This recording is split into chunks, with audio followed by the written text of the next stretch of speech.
Buenas noches. Dentro de unos minutos iniciaremos la actividad del día de hoy correspondiente a la unidad de salud y actividad física a cargo de la licenciada Jimena Chávez Alonso. Dentro de un momento estamos con ustedes.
Muy bien, ya estamos listos para comenzar entonces la actividad correspondiente a la coordinación de salud y actividad física el día de hoy. Así que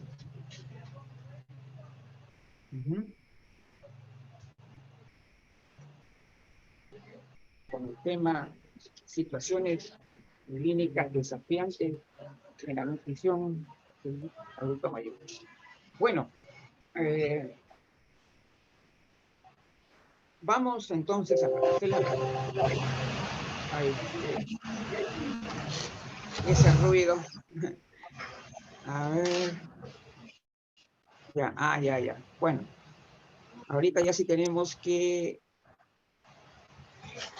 cerrar todos los micrófonos, por favor.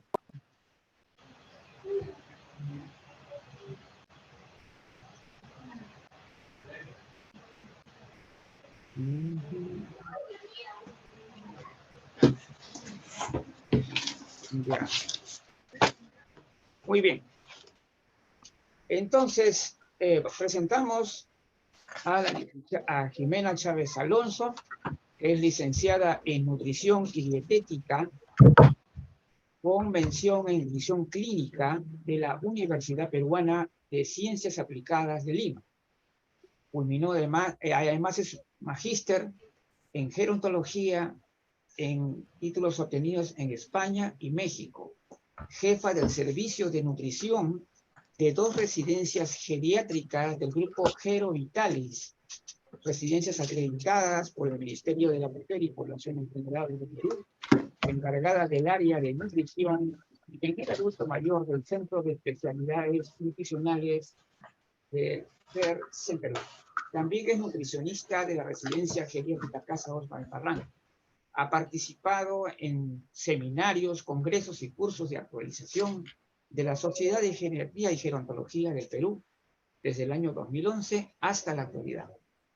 Se ha capacitado en importantes cursos como pérdida de masa muscular relacionada con la edad y también hiponatrema, manejo de las repercusiones clínicas de la Sociedad Española de Geriatría y Gerontología, y también ex voluntaria de la Asociación Civil Voluntades en el proyecto Nietos por Amor en el albergue San Vicente de Paúl de Lima, como especialista metodológica en gerontología por 4 años consecutivos.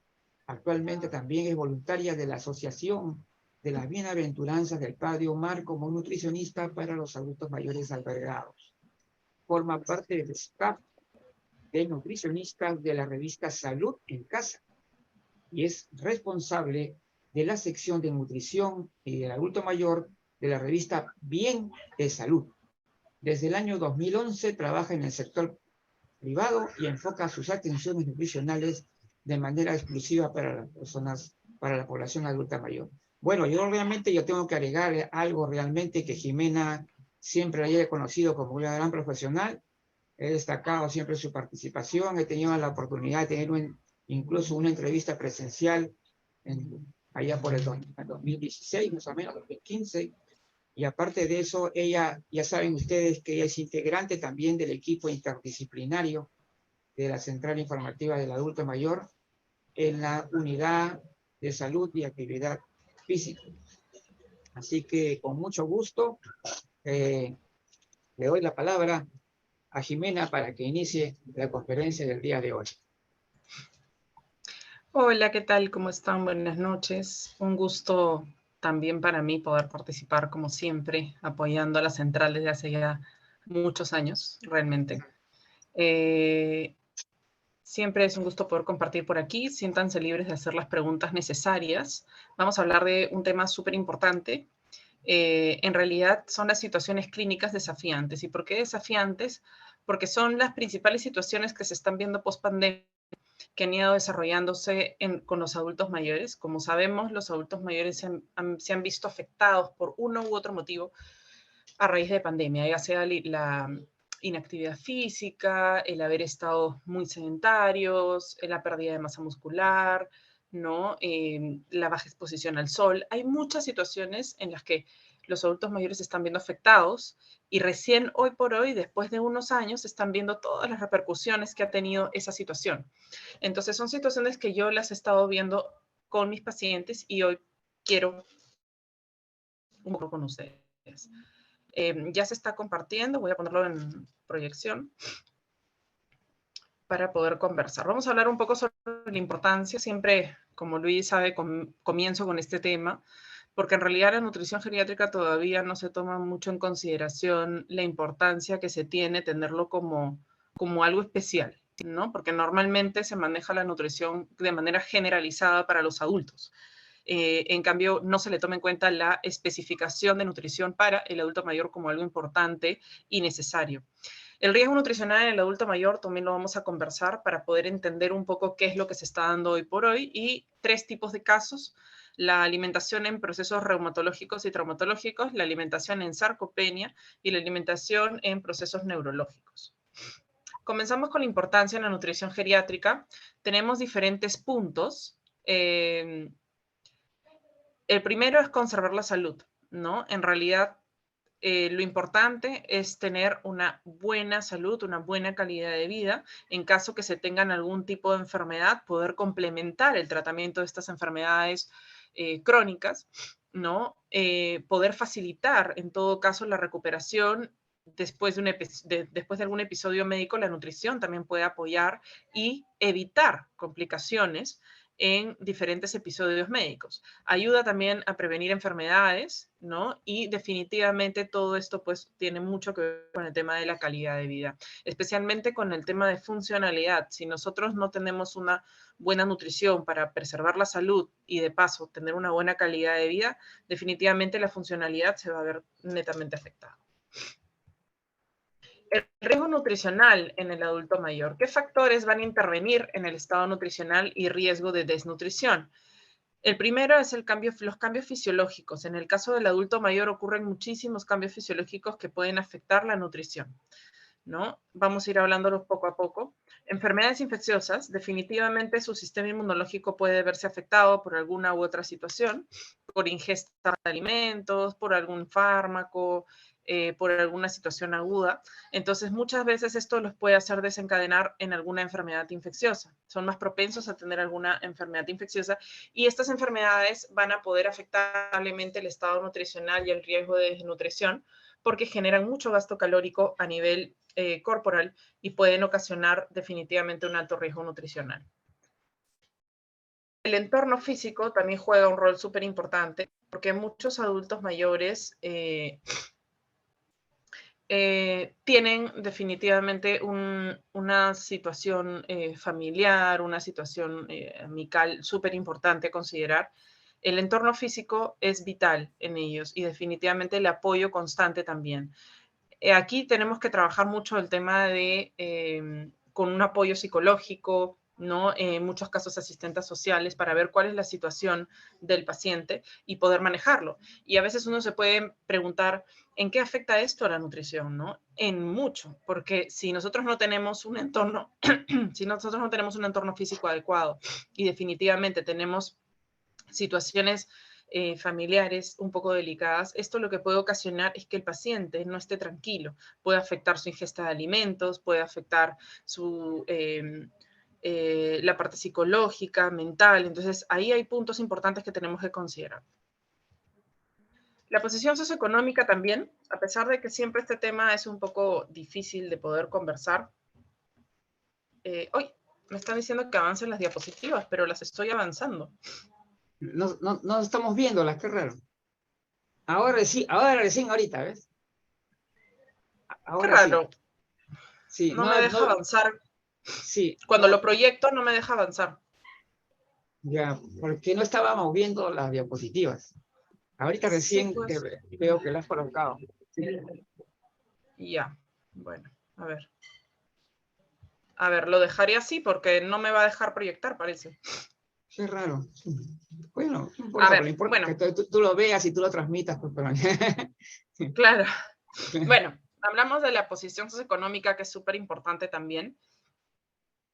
La posición socioeconómica en general es importante, a veces es un tema que no se quiere hablar mucho, pero en general es súper importante poder considerarlo porque definitivamente cuando uno tiene un nivel adquisitivo, un paciente tiene un nivel adquisitivo que le permite poder acceder a diferentes tipos de alimentos, a una canasta básica mucho más amplia, su nutrición puede mejorar. Sin embargo, cuando tenemos una situación económica un poco baja y no hay un acceso a una canasta básica necesaria y que pueda cubrir todo el requerimiento, definitivamente ahí podemos tener un problema nutricional, ¿no? Entonces, es muy importante porque también muchas veces sucede que por una posición socioeconómica un poco baja puede ocasionar que hasta ni recurran a un nutricionista por falta de acceso.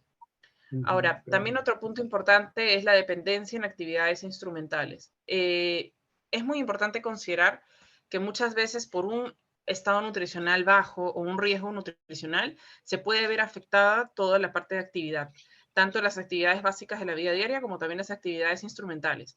Y definitivamente para que ya las actividades instrumentales estén viendo afectadas es porque definitivamente ahí te podemos tener un problema funcional, ¿no? Las actividades básicas, estamos hablando pues de cosas básicas del día a día, como por ejemplo alimentarse, vestirse, ¿no?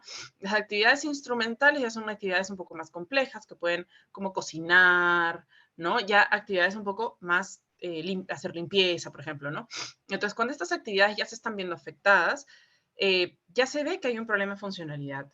Y posteriormente de eso, puede darse un paso a que las actividades básicas de la vida diaria también se puedan ver afectadas. Entonces es importante porque ahí es un indicador que nos demuestra que el adulto mayor está con un estado nutricional alterado o algún tipo de riesgo de desnutrición.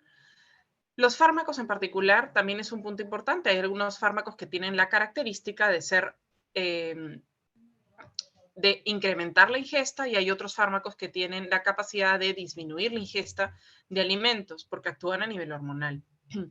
Entonces, ¿qué sucede con esto? Que pueden ocasionar en algunos casos anorexia y es un alto riesgo, ¿no? Entonces, definitivamente poder trabajar con este tipo de fármacos y conocer este tipo de fármacos para poder prevenir que el paciente no caiga en un riesgo de desnutrición. El caso de hospitalización es un punto súper importante porque en el caso de la hospitalización, el paciente a más días de hospitalización hay mayor gasto calórico, hay mayor gasto de calorías, hay mayor consumo, ¿no?, del paciente. Entonces, definitivamente esto genera que el requerimiento proteico, requerimiento energético sea mucho más elevado. Y si la hospitalización se prolonga, definitivamente es un alto riesgo, ¿no? Porque a más hospitalización, más aporte calórico proteico, porque hay un alto riesgo de dependencia y afectación, la parte de afectar la parte de funcionalidad.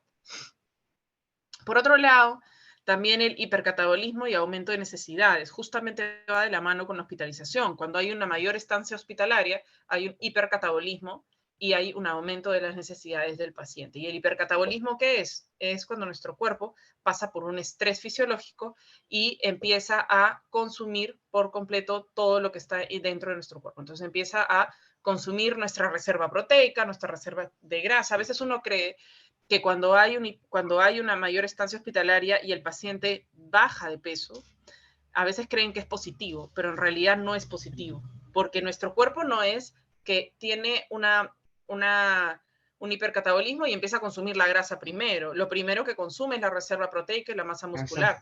La grasa es lo último que se va a consumir. Así es. ¿No? Entonces, ese es uno de los principales problemas en el adulto mayor y no solamente sucede con la hospitalización, sino también sucede cuando a veces están en casa y no hay mucha actividad y hay un estrés fisiológico de por medio porque puede haber tenido una fractura y está en recuperación en casa, etcétera, etcétera, puede pasar exactamente lo mismo y el hipercatabolismo puede seguir continuando, ¿no? Y este gasto de la reserva proteica y en general de la masa muscular es notable, ¿no? La alteración de la musculatura orofaringia también es importante. Esto normalmente lo vamos a hablar más adelante, pero sucede en enfermedades neurológicas como el Alzheimer, el Parkinson en particular. Y estas alteraciones en general van a ocasionar pues, que el paciente tenga una alteración al momento de ingerir los alimentos, puede afectar la ingesta de alimentos y definitivamente esto puede ocasionar una disminución de peso de manera involuntaria, es decir, el paciente no está calculando esa baja de peso, no la ha buscado, no ha querido bajar de peso, entonces esto está yéndose de manera desproporcionada, el paciente está bajando de peso y es muy peligroso en un adulto mayor, porque definitivamente puede afectar la masa muscular y la funcionalidad, ¿no? Las alteraciones bucales son muy importantes. A veces muchos de los pacientes retrasan mucho la visita al odontólogo, pero en realidad en la etapa de adulto mayor es vital cada 6 meses tener que ir para que revisen la prótesis dental. Cuando un paciente baja de peso, que es súper común en adultos mayores, muchas veces las encías también disminuyen de volumen, ¿no? Un paciente baja de peso porque A o B motivo tuvo una fractura y está en hospitalización, el paciente le baja de peso. Entonces, ¿qué pasa ahí? Las encías también disminuyen de volumen y esto que ocasiona que la prótesis dental le quede totalmente alterada, ¿no? Le quede suelta, la prótesis dental ya no le quede fija, entonces definitivamente no va a poder masticar ni digerir sus alimentos de la manera correcta, ¿no? Entonces, comenzamos la nutrición de una manera inadecuada, ¿no? Porque los alimentos no se están masticando correctamente, no los está ingiriendo correctamente. Entonces, siempre la visita al odontólogo es vital, que tiene que ser cada 6 meses. Otro punto importante son las enfermedades que implican un tratamiento que modifica la alimentación, como enfermedades digestivas, enfermedades endocrinas, enfermedades hepáticas, enfermedades cardíacas, ¿no? Entonces es súper importante poder manejarlas. Todos estos tipos de enfermedades generan un cambio en la dieta, súper importante que tenemos que considerar. Y un punto de los más importantes es la modificación del peso en corto tiempo, ¿no? Una disminución de peso, ya sea para subir o para bajar, ¿no? De manera involuntaria, no calculada, es un alto riesgo nutricional que se puede considerar un altísimo riesgo de desnutrición del paciente. Entonces, una nutrición inadecuada, ya sea por A, B, Z motivo de los que hemos hablado anteriormente, es un alto riesgo de desnutrición, ¿no? Entonces, es muy importante poder tener todos estos factores. Yo siempre cuando les hablo a mis pacientes, les digo que todos estos factores los podemos observar en casa. Podemos observar realmente muchas veces si el paciente ha tenido algún cambio, si hemos visto una afección en la parte de las actividades, si ha dejado de vestirse solo y necesita ayuda, si ha perdido de peso. Todo eso son alarmas que tenemos que considerar para poder también evaluar una cita con el médico geriatra y también de paso con el nutricionista. Y en todo caso, sí, también se necesita con psicólogos y todos los profesionales de la salud que se necesiten para poder adecuar y trabajar con el paciente de manera más integral. El aporte calórico disminuye a partir de los 20 años, ¿no? Es bastante normal, en realidad. ¿Por qué? Porque hay una disminución de la actividad física, ¿no? En general hay cierto grado de sedentarismo a partir de cierta edad. Se disminuye un aproximado de 300 kilocalorías por día en el caso de las mujeres y un aproximado de 600 en el caso de los hombres. Y normalmente el corte que sucede es cuando hay la etapa de jubilación. Las necesidades de grasas, carbohidratos y de fibra no varían en general. El aporte es muy similar en el caso de los adultos como de los adultos mayores. Sin embargo, si el paciente tiene algún tipo de situación clínica como diabetes o algún tipo de situación clínica en particular que necesite algo específico, ahí sí se va manejando este tipo de porcentajes, ¿no? Pero si no tiene ningún tipo de esta situación clínica, se puede manejar perfectamente con estos porcentajes. El aporte de proteínas para adultos mayores normalmente es ineficiente. Si nosotros le damos a un adulto el aporte, perdón, si nosotros le damos al adulto mayor un aporte de proteínas como la de los adultos, es ineficiente. ¿Por qué? Porque el aporte de proteínas para un adulto mayor se basa en muchas cosas. Cambios fisiológicos, situaciones clínicas, ya sea actividad física, alguna fractura, hospitalización, enfermedades crónicas, y el aporte mismo que le está proporcionando su alimentación. Entonces, el aporte de las personas adultas es 0.8. En el caso de los adultos mayores es 1.2 a 1.5. Entonces, es mayor el aporte de proteína que necesita un adulto mayor al aporte de proteína que necesita un adulto, ¿no? Entonces, es muy importante tener esto en consideración, porque muchas veces creen que un adulto puede pasar a su etapa de adulto mayor consumiendo la misma cantidad de proteína que consumía antes, y en realidad no es así. Todo esto va a depender mucho de la evaluación de la función renal también, ¿no? Como hablábamos que la necesidad energética disminuye con la edad, la masa muscular disminuye de manera natural a partir de los 30 años, el tejido adiposo, es decir, la masa grasa, aumenta, es lo normal, y la actividad física también se ve disminuida. Esto es lo que sucede en todos y a todos les va a ocurrir, ¿no? Sin embargo, esto también se puede manejar de alguna manera. Los adultos mayores enfermos, el estado nutricional influye muchísimo en la necesidad de energía. El gasto energético que va a tener un paciente enfermo, ¿no? Digamos, es menor, pero ¿por qué? Porque su actividad física está bastante baja. Sin embargo, ahí lo que se maneja mucho es la parte proteica. Como les decía, hay mucho gasto catabólico y el catabolismo se consume mucho la proteína. Entonces ahí se tiene que hacer un cambio bastante fuerte en los pacientes hospitalizados.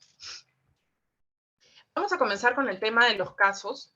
Primero vamos a hablar sobre los pacientes con algún problema reumatológico y traumatológico.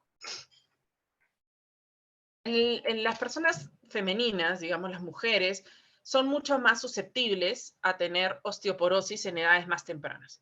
Y esto se da porque tienen una menor masa ósea o también por una pérdida más rápida por la menopausia en sí. Entonces, cuando ya llegan a los 50 a 59 años, pierden un aproximado de 15%. Pero cuando ya empiezan a avanzar conforme la edad, van perdiendo más, pasan a 22, a 39 y a 70% cuando ya tienen más de 80 años. El riesgo de fractura por osteoporosis según el género es que las mujeres tienen mayor riesgo de fractura a comparación de los hombres y justamente se da por este tema de mayor riesgo de padecer osteoporosis.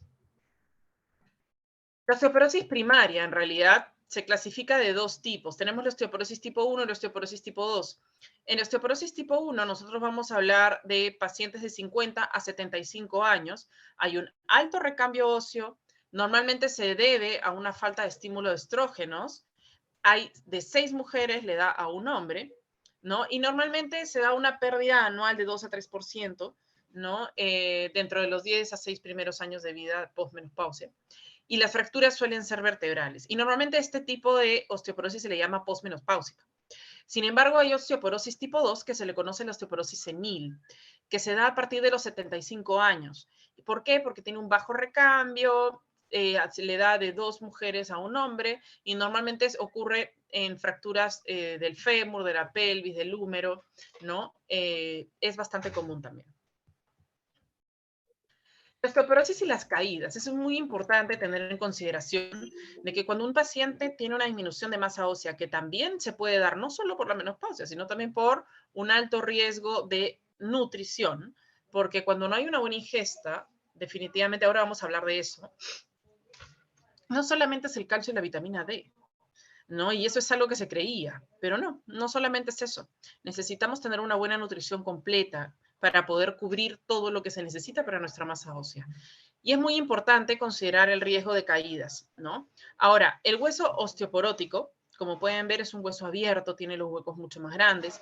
La masa ósea disminuye con la edad y es normal, tan igual que la masa muscular. Y hay mayor riesgo de fractura de caderas, de húmero y fractura de la mano. ¿Cuál es la influencia del aporte de proteína en todo el recambio óseo?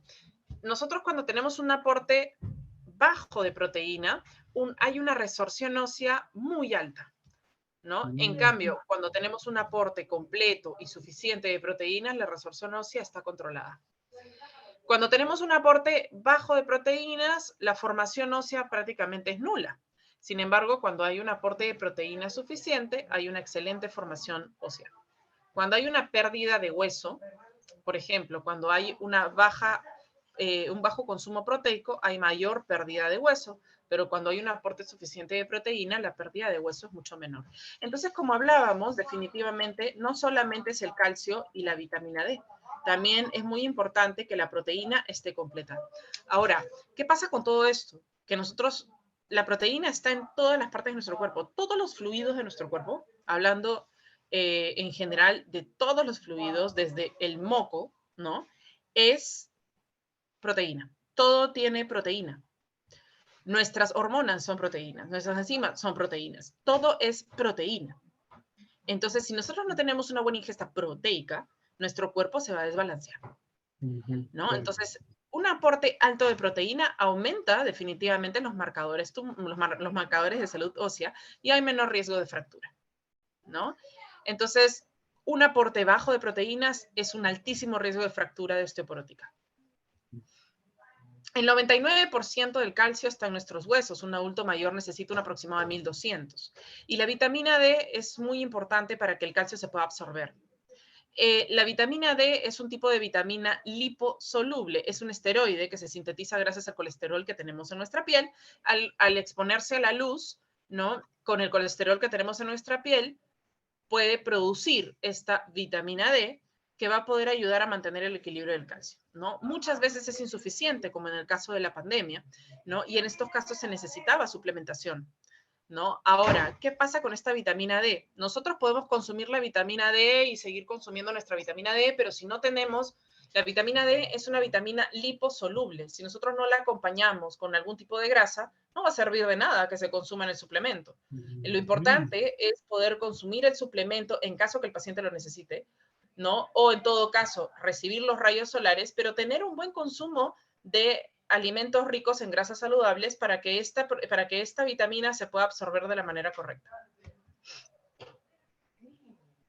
Prevención e intervención en la osteoporosis. Nosotros podemos trabajarla de diferente manera. Actividad física, proteínas, siempre manteniendo un balance correcto de 1.2 gramos por kilo por día. Calcio, un aproximado de 1200. Vitamina D son 800 unidades de manera estandarizada para los adultos mayores. Y la suplementación solamente en casos que sea necesario. No todas las personas lo necesitan. Un estudio definitivamente que a mí me gustó mucho es la asociación del estado nutricional y funcional en adultos mayores con fractura de cadera. El objetivo era determinar el estado funcional y nutricional previo, ¿no? Y su asociación con la fractura de cadera. Los resultados fueron que casi un 46% de los fracturados de la fractura de cadera, un 46% eran totalmente independientes para sus actividades básicas de la vida diaria. En cambio, casi 55% tenían algún grado de deterioro funcional. El 27% tenía malnutrición y el 46% tenía riesgo de malnutrición y el 28%, solo el 28% tenía un estado nutricional adecuado y todos los pacientes fueron evaluados según el MNA, que es el Mini Nutritional Assessment, que es un tipo de método de valoración que se utiliza para el adulto mayor. Entonces, como vemos, realmente la nutrición juega un rol súper importante en este tipo de enfermedades. Ahora vamos a hablar del caso de la sarcopenia. La sarcopenia es muy conocida y creo que todos lo hablamos bastante. La sarcopenia se relaciona mucho a la nutrición. Vemos que hay un músculo de 25 años, un músculo de 65 años, el aporte dietético insuficiente, no solo de proteínas, sino también de energía, o malabsorción, o trastornos gastrointestinales, o medicamentos que puedan generar anorexia, puede ocasionar una sarcopenia. La sarcopenia es un síndrome, no es una enfermedad, es un síndrome geriátrico que se caracteriza por una pérdida generalizada y progresiva de la masa y también de la fuerza muscular. Y se asocia muchísimo al aumento de caídas, de fracturas, menor independencia, más comorbilidades, hospitalizaciones, la tasa de mortalidad del adulto mayor se eleva exponencialmente. Nosotros tenemos 3 tipos que puede ir pasando del adulto mayor, son pasos, estadios de la sarcopenia.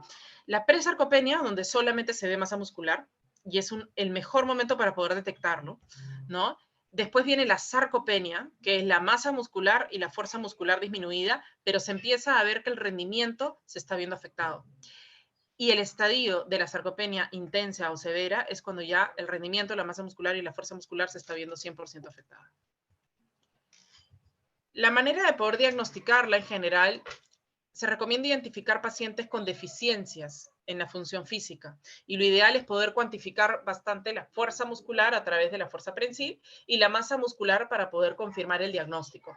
Definitivamente todo esto se realiza a través de bioimpedancia y en el caso de la fuerza prensil a través del dinamómetro. La consecuencia de la sarcopenia principalmente es la disminución de la fuerza, disminución de la tolerancia al ejercicio. Las personas ya no toleran mucho salir a caminar a comprar a la bodega. Se empieza por este tipo de situaciones, debilidad y fatiga, capacidad disminuida de poder realizar las actividades de la vida diaria, como vestirse, cambiarse, ir al baño. La prevención son 3. La primera y el pilar más importante es la nutrición, ¿no? Después la farmacológica y definitivamente la actividad física juega uno de los roles principales. Una baja ingesta de proteínas dificulta la ganancia de masa y la fuerza muscular, ¿no? Claro. Pero si nosotros le damos a un paciente, como muchos jóvenes lo hacen, que consumen proteínas solamente en el almuerzo y descuidan un poco desayuno y cena, un joven podría absorber la cantidad de proteína que necesita para el día. Sin embargo, un adulto mayor no, porque su producción de enzimas que necesita para poder digerir esa proteína y su absorción de la proteína no es la misma que la de un adulto joven. Entonces, definitivamente tenemos que ayudarlo. Y la manera de ayudarlo es darle proteína en diferentes momentos del día para que su cuerpo pueda absorberlo en diferentes momentos y poder llegar al requerimiento. Y por eso es que se recomienda que sea un aporte similar entre desayuno, almuerzo y cena. La intervención nutricional es un aproximado de 1.2 a 1.5, dependiendo mucho también del grado de sarcopenia y del aporte del paciente. El aporte tiene que ser fraccionado en el día para maximizar la absorción y la potencia muscular y la potencia proteica.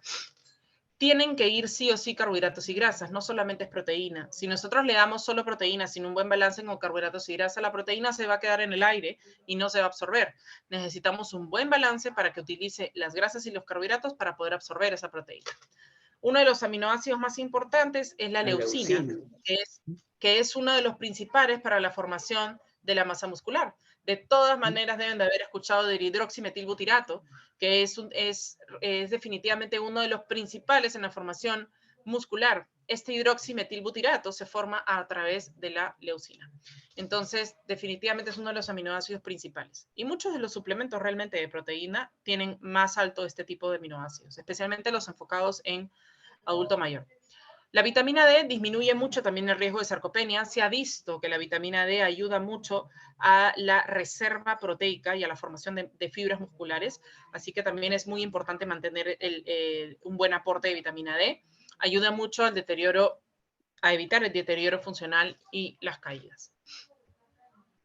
Uno de los estudios fue una revisión científica, en realidad, de diferentes estudios que hablaba de la influencia de la desnutrición, el impacto de la suplementación nutricional oral sobre la salud muscular en las personas y la mortalidad en las personas mayores con fractura de cadera. Lo que se vio es que los pacientes que tenían fractura de cadera tenían una prevalencia de desnutrición muy alta, un aproximado del 46%, y se asociaba a muchas complicaciones. La intervención nutricional definitivamente generaba una mejora en los parámetros nutricionales y se asociaba con una mejor recuperación después de la fractura de cadera. Y una dieta enriquecida con el hidroximetilbutirato y la vitamina D mejoraba muchísimo la masa muscular. Entonces, los factores de riesgo que se asociaban con la sarcopenia fueron el IMC, el Mini Nutritional Assessment, que es el MNA, que es el método de valoración, ¿no? Y la fuerza prensil. Durante el seguimiento murieron el 60.5% sarcopénicos versus el 39.5% que no eran sarcopénicos. Entonces aquí realmente tenemos un estudio que nos demuestra que un paciente con sarcopenia tiene que ser un paciente tratado sí o sí. El aporte proteico va a depender mucho de su salud renal, definitivamente, pero de todas maneras podemos ayudar.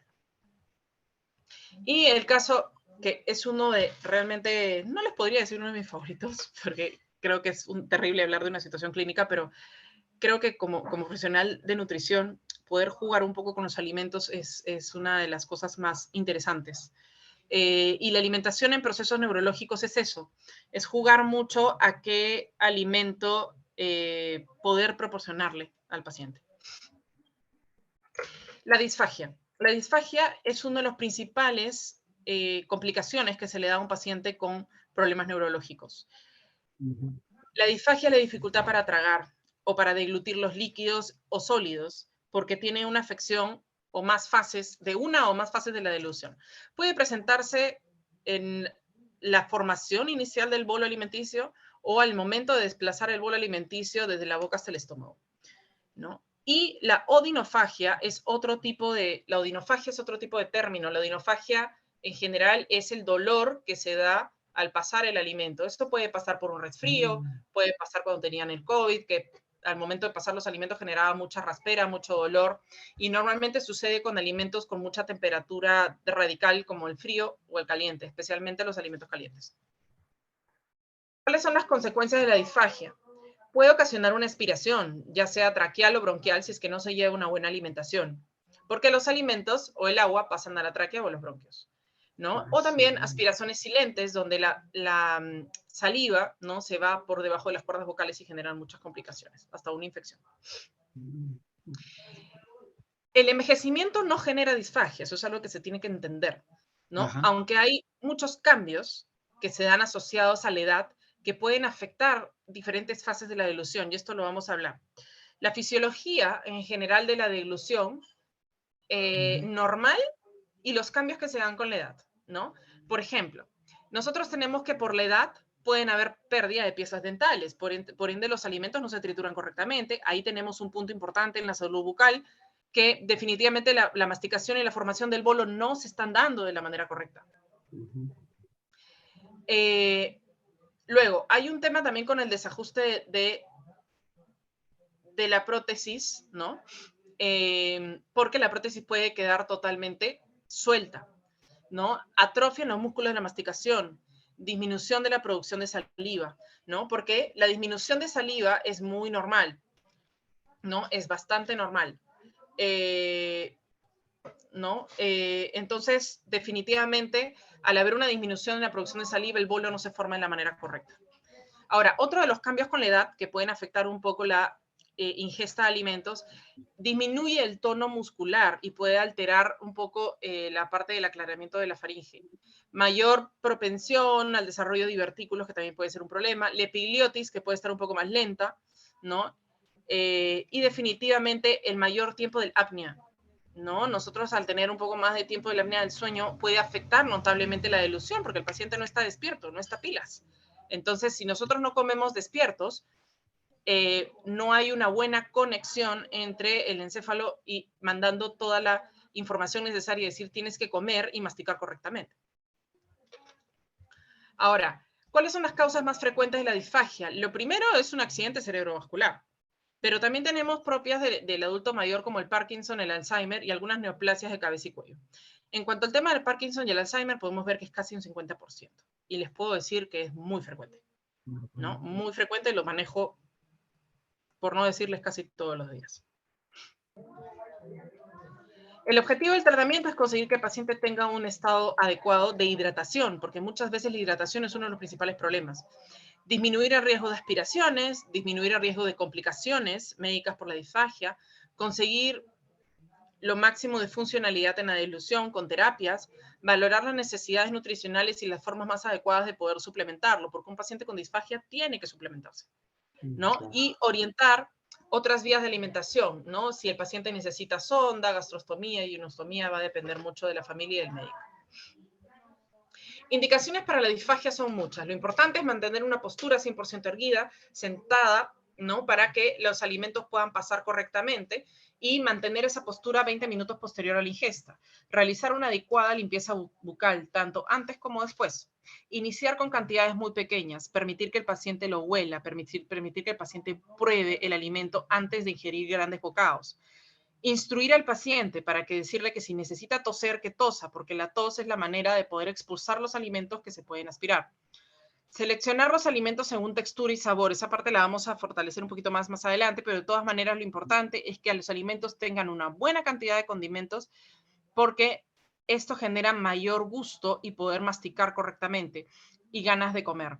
La consistencia, lo ideal es no mezclar sólidos con líquidos, ¿no? Y la temperatura, siempre lo ideal es mejorar con alimentos fríos. Esa es la mejor forma de iniciar, ¿no? Lo ideal y lo que yo siempre digo es, si le vas a dar algo que al paciente no le gustaba, mejor no se lo des. Lo ideal es empezar con alimentos que sabíamos que eran de su agrado, que eran cosas que le encantaban. Si le gustaba su mazamorra morada, vemos la manera de hacérsela. Lo ideal es iniciar con alimentos de su preferencia y dedicar un tiempo, ¿no? Dedicar un tiempo porque definitivamente si lo vamos a hacer apurados, el paciente nunca lo va a hacer. Un paciente con disfagia tiene mucha dificultad y necesita muchísimo tiempo para poder alimentarse. Entonces, necesitamos instruir a los familiares, instruir a los cuidadores para poder ayudarlos. Los pacientes con demencia, en general hay muchos puntos y medidas, ¿no? Pero uno de los puntos importantes es enriquecer los alimentos. Lo ideal es que en pequeñas cantidades que el paciente puede ingerir, nosotros le demos una bomba de nutrientes, como yo digo, ¿no? Si puede tener, si pesa 10 gramos esa cucharita, bueno, en esa cucharita hay muchísimos nutrientes, ¿no? Y lo podemos fortificar con proteínas, podemos meterle quesito rallado, claritas de huevo, podemos meterle aceititos saludables, ¿no? Suplementos en polvo proteicos, hay miles de maneras de poder hacerlo. Un estudio en particular indica que el manejo nutricional en la demencia avanzada, y aquí nos dan varias recomendaciones que realmente es muy importante. Lo ideal es que el paciente tenga un ambiente relajado, sin distracciones, no comer con un televisor o con un teléfono al costado. Eso va, y en general yo lo aplico muchísimo con mis hijos, porque actualmente estoy justo leyendo un libro que habla sobre comer atentos, ¿no? Qué importante es poder nosotros conectar con nuestra comida y darnos cuenta que el comer no tiene que ser solamente agarrar la comida y metérmela a la boca, sino es recibir todo el placer de lo que estoy comiendo, ¿no? De compartirlo con la persona que lo cocinó, poder estar con la persona e ingerir el alimento sabiendo que ya lo olí y pude percibir el olor que me gustó. Aparte, comparto con mi familia y aparte también es súper importante ver algo conocido en el plato y que yo me pueda motivar a poder ingerirlo, ¿no? Si nosotros no estamos conectados con nuestros alimentos, definitivamente no vamos a generar un buen aporte de nutrientes. El alimento, si nosotros no comemos conectados con nuestra comida, el alimento va a entrar a nuestro cuerpo, pero no va a ir a cubrir funciones que debería de hacer. Se va a ir a hacer cualquier otra cosa. ¿Por qué? Porque tenemos que conectar. Nuestro cuerpo manda señales, ¿no? Lo ideal es darle alimentos variados, no generar muchos alimentos repetidos, manejar las texturas, que justamente les voy a comentar ahora. Los alimentos con texturas más difíciles son los alimentos que tienen doble textura. Por ejemplo, leche con cereal. Son dos texturas que tiene que manejar el paciente, es muy difícil. Alimentos pegajosos, las menestras, el chocolate se pega, la miel, el helado, ¿no? Los alimentos que se resbalan, por ejemplo, el arroz, son muchas partículas pequeñitas, ¿no? Las menestras son muy pequeñitas como para poder manejar. Alimentos que desprenden agua, por ejemplo, nosotros masticamos una sandía y automáticamente se disuelve en líquido. Es complicado. Alimentos muy fibrosos como la piña, que se pueden atracar en los dientecitos y generan mayor dificultad. Muy duros, crujientes, también es complejo, ¿no? O alimentos muy pequeños, también como los frutos secos, por ejemplo, son una complicación. Hay algunos casos de disfagia que necesitan espesantes en los líquidos, ¿no? Porque tienen dificultad para tragar los líquidos, entonces es importante incorporar este tipo de espesantes, pero eso va a depender mucho de la indicación del nutricionista. Así que lo importante, y ya con esto acabo, es no decidir por ellos. Lo importante es que un paciente siempre, independientemente de la condición que tenga el paciente, se tiene que respetar sus gustos, respetar sus creencias, respetar sus decisiones, porque ellos no son niños, tienen una historia detrás. Entonces nosotros siempre tenemos que respetar. Y como digo, dependiendo de la situación clínica que tenga, siempre se puede mandar una alimentación respetuosa y consciente, que respete 100% todas sus creencias y gustos. Siempre se puede, ¿no? Y a veces me dicen, sí, pero está alimentándose por sonda. Sí, pero también huele. Puede oler perfectamente sus alimentos, así que siempre tiene que ser rico, ¿no? Porque comer siempre va a ser un placer, siempre tiene que disfrutarlo, y la alimentación siempre puede ser tradicional, puede ser respetuosa, puede ser consciente si es que uno lo quiere lograr. Así que espero que les haya gustado la Excelente. exposición, realmente ha sido un gusto, y estoy abierta a poder ayudarlos a responderles las consultas que necesiten. Bien. Muchísimas gracias, Jimena, realmente muy excelente exposición, bien interesante, la verdad, y además que es un tema tan apasionante, tan importante, digamos, fundamental, ¿no? Como es la nutrición, siempre nos va a generar pues más inquietudes, ¿no? Por querer saber más. Te quería preguntar, aparte, ¿cuál es el rol que podría cumplir de repente la vitamina del complejo B, por ejemplo? ¿En qué momento? Porque estaba pensando que muchas de las patologías que son comunes en las personas mayores generalmente se dan después de los 70 años en la mayoría de los casos, ¿no? O sea, se hacen más notorios o más evidentes y generalmente, bueno, hay personas que tienen patologías ya a los 50, a los 45, pero la mayoría de los casos que tú me estás, que tú estás informándonos de casos complicados como lo que está presentando, obviamente se dan después de los 70 años más o menos. Ahora, ¿cuál sería, como yo te decía, cuál sería el rol del complejo B, por ejemplo? ¿El complejo B ayuda a la absorción de la proteína o no? En todo caso, ¿cuál sería el rol que podría cumplir? Y, a ver, pues por acá ya, mejor primero esa pregunta. Empecemos. Claro, en realidad sí, o sea, el complejo B cumple muchísimas funciones, ¿no? Nosotros tenemos que, la principal es a nivel neurológico y del sistema inmunológico, ¿no? Y en general, a nivel neurológico porque actúa a nivel del sistema nervioso, ¿no? Ayuda mucho a poder mejorar la conexión nerviosa con pacientes con, por ejemplo, migrañas o pacientes con problemas de estrés, ayuda muchísimo también. Otro punto súper importante es que todas las vitaminas influyen en la absorción y en la producción de enzimas. Entonces, todas las vitaminas van a influir mucho en la digestión y en la absorción de nutrientes. Excelente. Entonces, digamos que el complejo B, o sea, es algo que no va a causar mal a nadie, digamos, ¿no? Pues es algo totalmente inocuo, salvo Sí, que... pero tampoco podemos sobrepasarnos en el consumo. Exacto. ¿Cuánto sería lo ideal? Suponiendo, porque tendríamos que tomar en cuenta, por ejemplo, si es un adulto mayor autovalente, por ejemplo, sano, ¿no? Que esté en un determinado periodo y ver también, tú podrías en todo caso saber cuál sería la cantidad que debería ser para diversos casos diferentes, ¿no? De personas mayores, ¿no? Unos que están más dependientes y otros que son más autovalentes, por ejemplo. Claro, lo que sucede es que va a depender de cada paciente, Claro, porque individual. lo que yo puedo consumir de complejo B en mi alimentación Claro, no necesariamente lo están consumiendo todos, ¿no? claro, ajá, O el claro. paciente A no consume igual que el paciente B. Entonces va a depender mucho cuánto está cubriendo en su alimentación este paciente para yo saber cuánto le tengo Ajá, que suplementar. Y ahí hay está la muchos cosa. casos que cubren todo. Claro, Hay muchos casos claro. que cubren gran parte de sus necesidades, lo cubren con la alimentación y no necesitan suplementación. Excelente.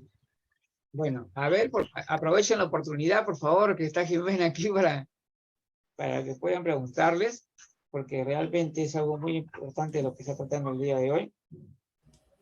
A ver, vamos a ver, después de esta.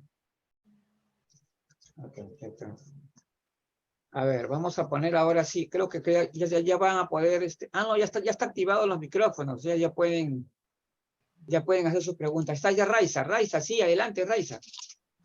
Quería hacer varias preguntas. Si nos puedes explicar más sobre el HDM, creo que lo mencionaste, o HMB. Sí. Y lo otro que te quería preguntar, me surgen muchas, pero esta la tengo pendiente.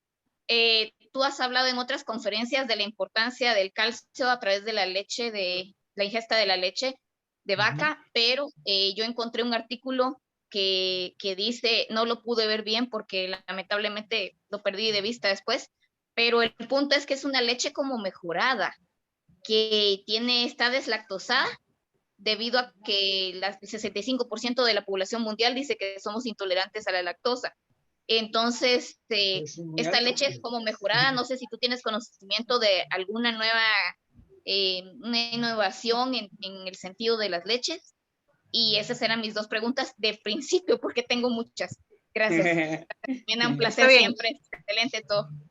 No hay problema. Bueno, con el tema del hidroximetilbutirato, que es el HMB, es un compuesto que se forma a través del aminoácido de la leucina, que es un tipo, el aminoácido, digamos que es la parte principal de una proteína. Ahora, ¿qué sucede si nosotros consumimos mucho de esto? Podemos afectar nuestro riñón. Entonces, no podemos tampoco ingerir porque salió en una charla o porque se dijo. Si no es previa evaluación, se tiene que ver si es que el paciente lo necesita. Y si lo necesita, hay que evaluar la función renal antes de darle cualquier tipo de suplemento. Porque todo pasa por nuestro riñón, desde una pastilla hasta el agua. Entonces, nuestro riñón es el encargado de filtrar absolutamente todo. Y la proteína es una de las moléculas más difíciles de poder filtrar. Entonces, definitivamente hay que tener muchísimo cuidado antes de suplementar. El hidroximetilbutirato, este HMB, así como compuesto, se encuentra en algunos suplementos. Sin embargo, como les digo, es muy difícil poder suplementarlo solamente con previa autorización de un médico o de un nutricionista previa evaluación renal. Ahora, con el tema de la leche, sí es verdad. Sin embargo, hay una gran diferencia entre intolerante a la lactosa y sensible a la lactosa. Un intolerante a la lactosa no te puede comer ni queso. Excelente. No, en cambio, un sensible a la lactosa puede ser una persona que tenga un tema intestinal, pero solamente por un tema de colon irritable, un colon sensible, que no tolera la lactosa en grandes cantidades.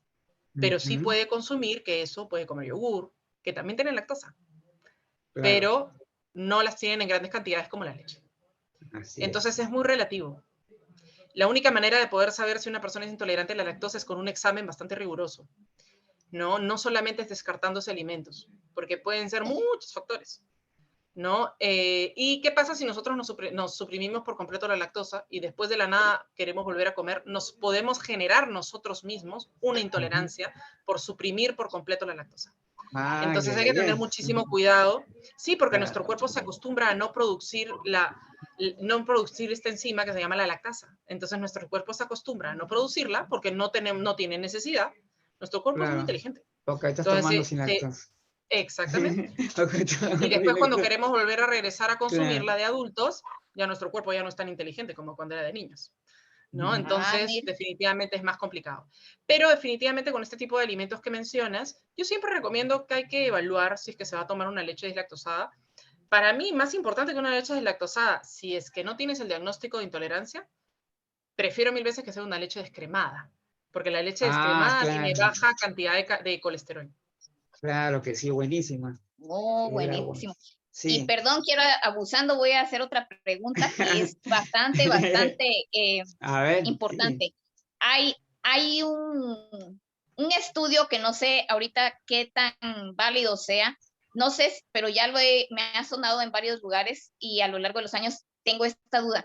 ¿Es verdad que tenemos la mayor parte de los seres humanos un gran porcentaje de bacterias o de bichos en nuestro cuerpo y que son los que nos provocan, por ejemplo, los cánceres, etcétera, problemas cardíacos, etcétera? No sé si tú conoces esto y qué tan válido sea.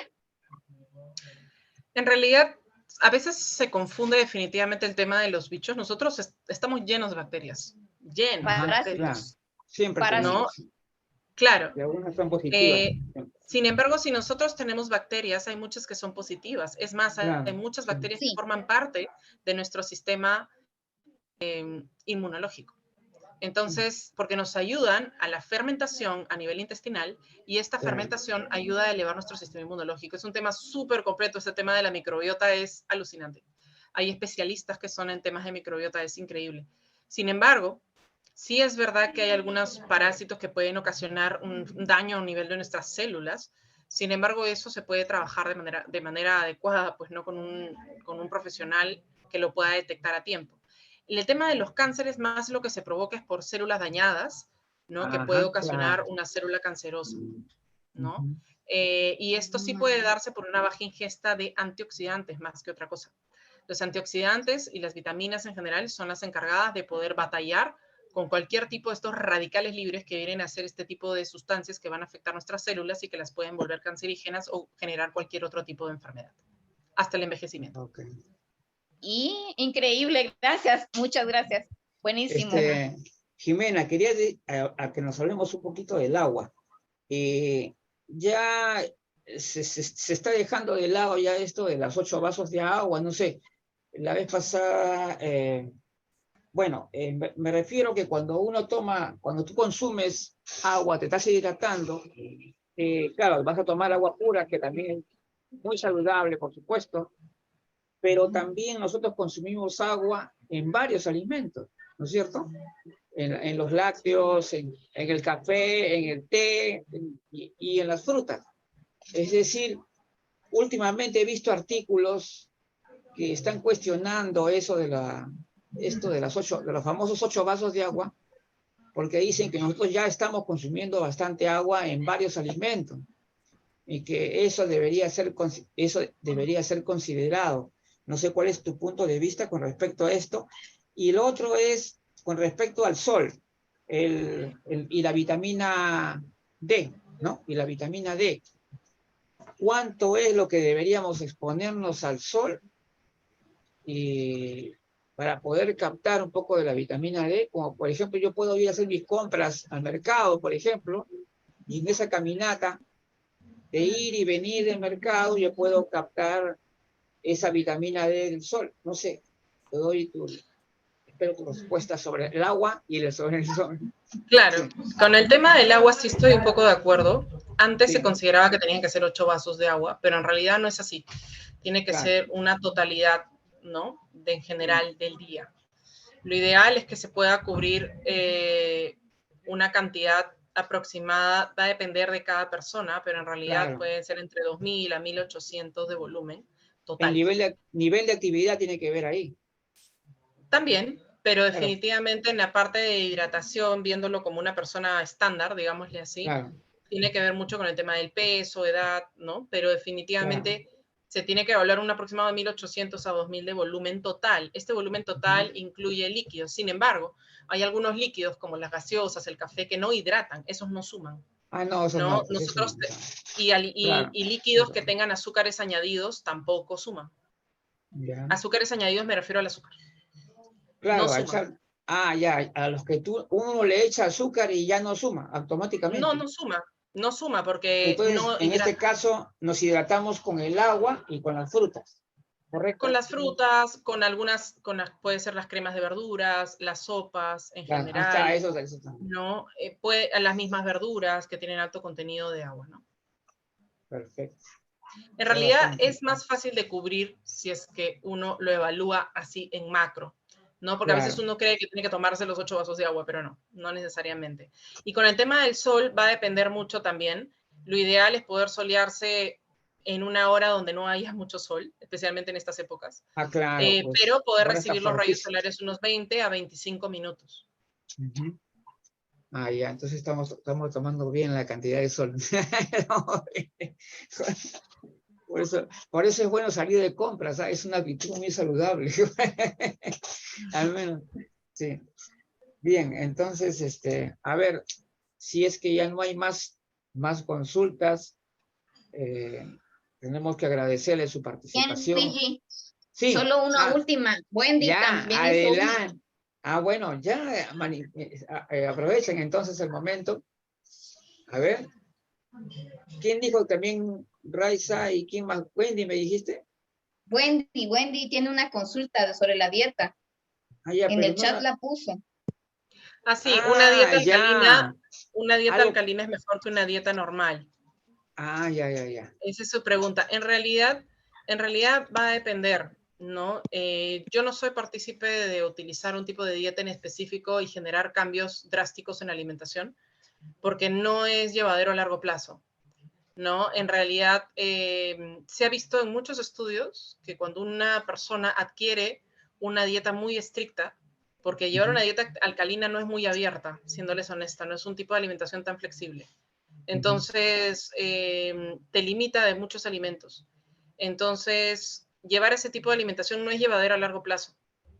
Es mejor llevar una alimentación equilibrada, que sí puedas tener alimentos alcalinos, pero no basar tu alimentación en una dieta alcalina al 100%, porque también es importante tener algún grado de acidez en nuestro cuerpo, ¿no? En algunos casos es positivo, no es tampoco positivo basar toda una alimentación y cambiarla drásticamente porque podemos afectarlo. Si no lo manejamos de la manera correcta, puede ser muy contraproducente. Ajá, excelente.